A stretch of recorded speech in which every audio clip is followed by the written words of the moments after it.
So we get into the back and forward stance. It's called a bow stance, and the weight shift moving back and forward.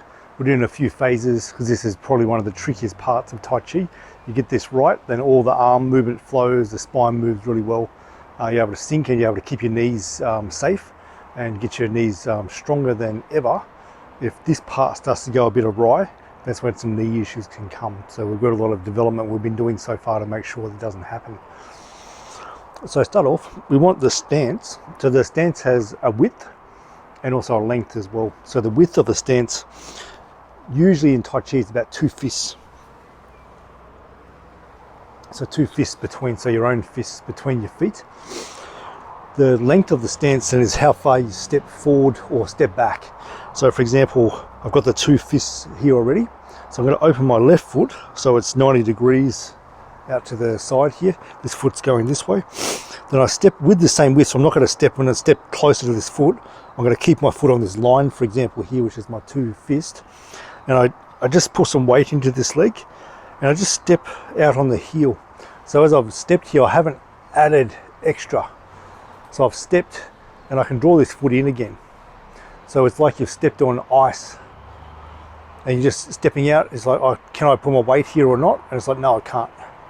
So there's no really transfer of the center of mass onto that leg yet. So all my weight is in this leg here. Even though it looks like my foot might have some weight, it's only the heel just touching. So if I go up higher in my stance, if I have a little bit of a bend in my knee and my hip, then my stance will be shorter. As I go lower, as I get stronger in my legs, as I sink my stance, I can go lower, longer with the step. So that's the length. So it's to do with how strong your legs are, to do with how deep you can sink. So I bent here and bent my knee. So I haven't just done this where I'm still flat here and just bent my knee only. This will overload my knee very quick. So I've bent here too. So my head is over my pelvis. So that's the first part.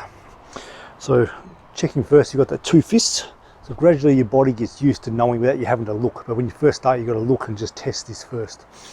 Because part of Tai Chi training is knowing where your body is. That's the first thing we always find. Where is my body? So we open the left foot. So it's 90 degrees to this one. I keep this foot at the moment, the inside edge is on that line. So just as a reference for you, you can use floorboards or lino at your house. Something to make a reference when you first get used to this. I transfer the weight into my left leg. So I sink. Transfer the weight here, whatever's comfortable. I just step out. Rest on the heel, still spine straight. Very easy to do this, spine straight. And just test it. So my whole foot has the weight. I don't have just weight in the ball of the foot where the heel comes off.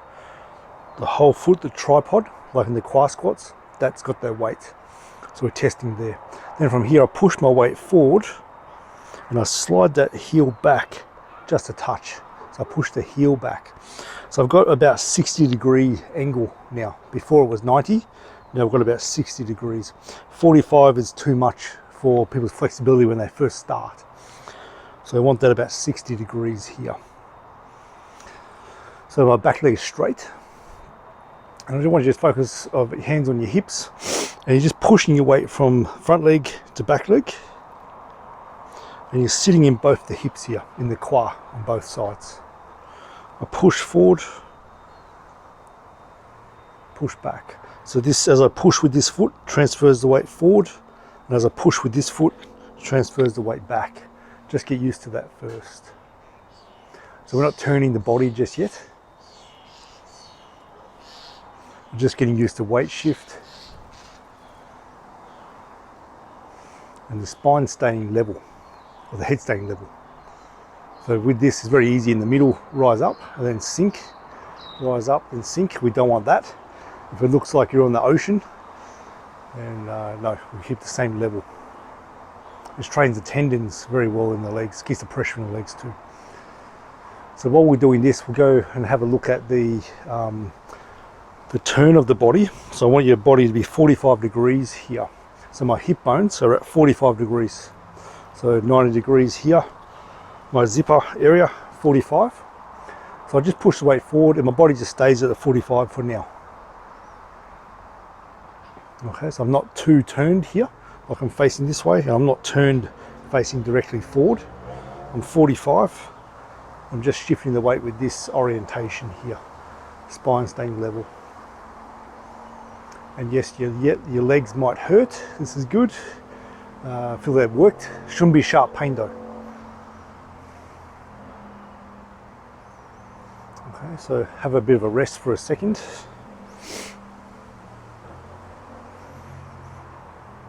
And sit back down into the stance. So I feel the weight in the whole foot, weight in the whole foot here too. So when I go with this weight shift, I go forward to my legs straight. So we call straight but bent.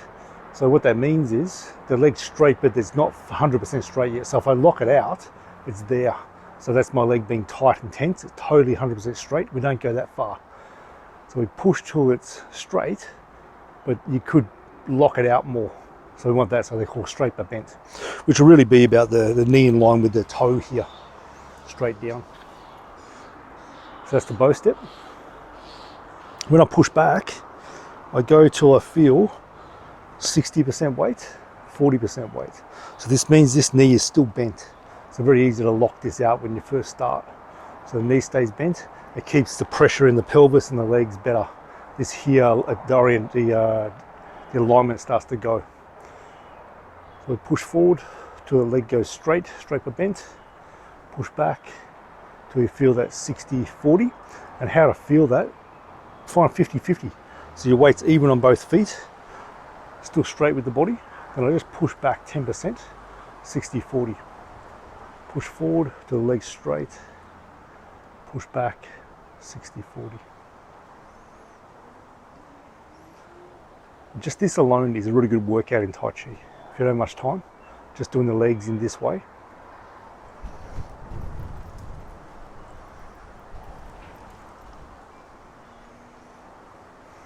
Okay, so we'll do the next part, which is the rotation of the waist. Turn of the hips and the waist. So I've got that 2 fist still.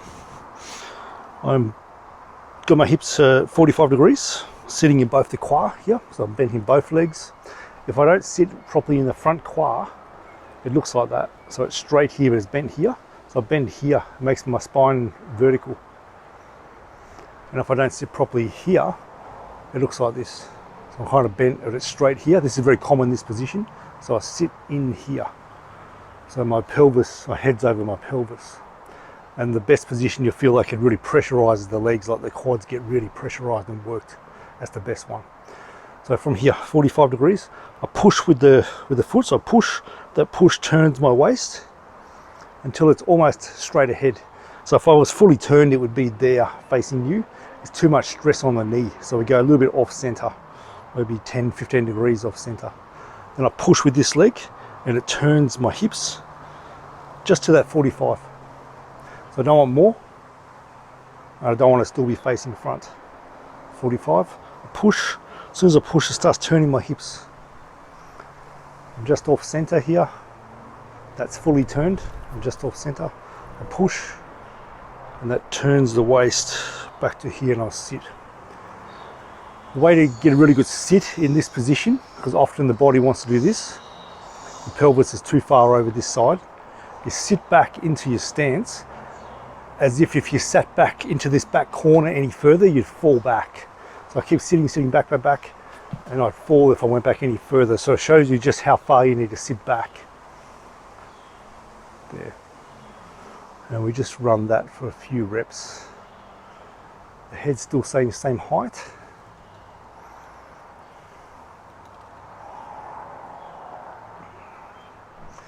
You might notice my knee here. My knee stays in line with my big toe. So it'll want to turn in. We don't want that. The knee stays open the whole time. The knee pretty much stays in the same orientation. It moves back a little bit, but it doesn't move in this direction. And this gives the pelvis a chance to use the muscle in the glutes properly. So we're going to do the right leg. So I start off with that 2 fist. So you're getting used to that 2 fist between your feet. I've got my heel on the line here, so just as a reference for you to see. Open that foot out 90 degrees. I sink the weight, shift some weight over this right leg, feel the whole foot, the tripod take the weight, and I just step. I'm just testing. Have I got my, if this was ice, am I going to fall through the ice because I've already transferred weight? Or am I just touching my heel, but I've got all the control over in this right leg?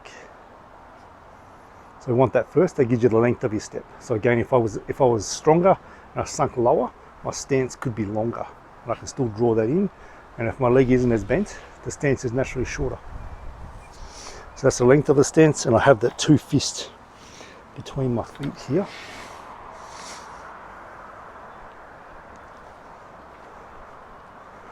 And the front foot straight ahead. So we'll start off feeling your body vertical, the hips at 45 degrees, and just push the weight forward. Your body's still staying at 45 degrees. Sit back, 45 degrees. So I push with this leg to push the weight back into this one. The whole foot take the weight. I push with this leg to transfer the body mass over the other side. And I'm staying level.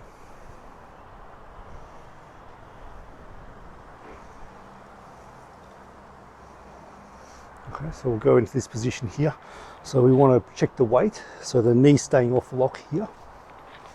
As I sit back, and I'm 60-40 with my stance. 60-40.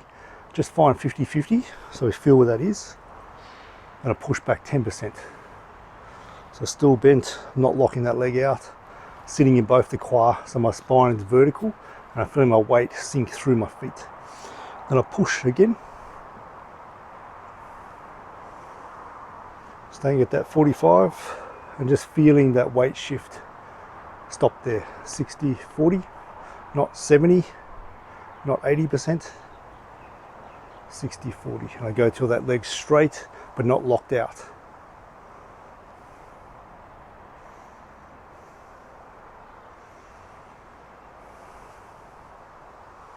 As the legs get tired, one thing that happens is the chi goes up. In Tai Chi talk about the chi goes up. It means the breath starts to be held and tension starts to go upwards. So as you get sorer legs, body starts to tighten here and it starts to come up like this. So you see people doing the practice like this. It's not relaxed, it's everything going up. We want relaxed down. Doesn't have to lower the pelvis lower, but we want the tension in the upper body to sink into the leg.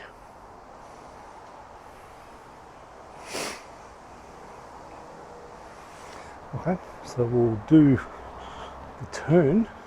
So we're sitting back at that 45. I push with the leg, turn the waist, turn.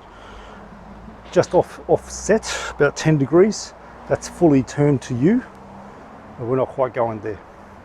I push back, makes the waist turn, and I sink into this leg. 45, not more, not still facing front. There's a gradual turn of my waist and the hip.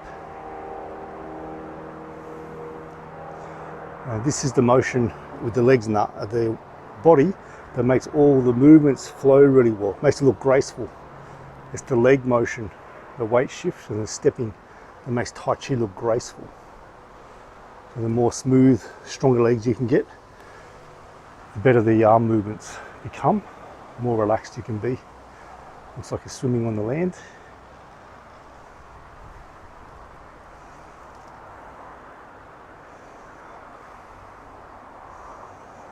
So if you feel like your knee is not in a good position, look at a couple of things. So as I'm in this back leg, I want my knee to be in line with my big toe. So if my knee was this, it's not. If I look down, I see my toe here. When my knee's here, I can't see my foot because my knee's in the way, so it's aligned. And no one sort of does this anyway, where the foot wants to peel off anyway. So I want that alignment, and I'm sitting back in the quad, as if I sat back any further, I would fall back to this back corner here. So there are ways to adjust if you're feeling it in your knee. Other thing to adjust is relax. So I relax my quad, I relax my knee, I relax my foot, make the pressure that's in my knee go to my foot. And this knee staying in line. So it's just got that axis of rotation here of movement. It's not going in.